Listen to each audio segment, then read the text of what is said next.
best definition I've ever heard of humility is being right-sized. Mm-hmm. And I grew up thinking that humility meant that I tell you, oh, I'm nothing. Mm-hmm. I'm just a, and that's not humility. That's false humility. Yeah. And even when you said, I'm above average in certain, like when I hear you talk, this to me is the picture of humility. It's about being right-sized.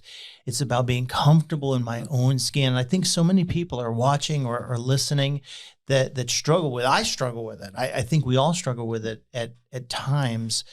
But I guess that's why I really appreciate the picture and just the integrity of your story, because it's about being right-sized and recognizing that I'm worthy. I've been given stewardship of this person.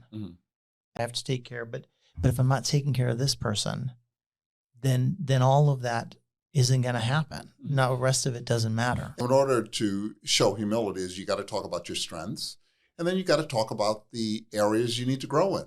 And that's humility. Why would I always say poor me, Right. I don't have this and I'm not good at that, without saying what I'm good at? It's got to be balanced out. When you take the inventory at your grocery store, you have to look at the pluses and the minuses. You can't just look at what you don't have. We got to look at some of our profits and how did we get there?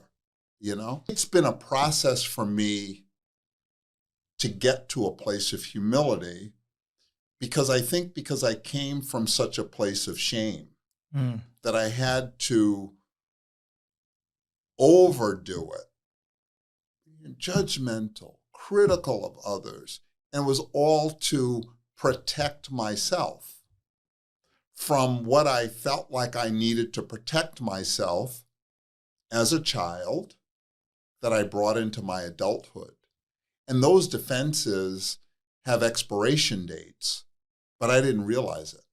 So I'm a grown man, fighting and arguing with people about nonsense, and disagreeing just to disagree, to one-up them, and constantly defending myself. And it was just a lot of work.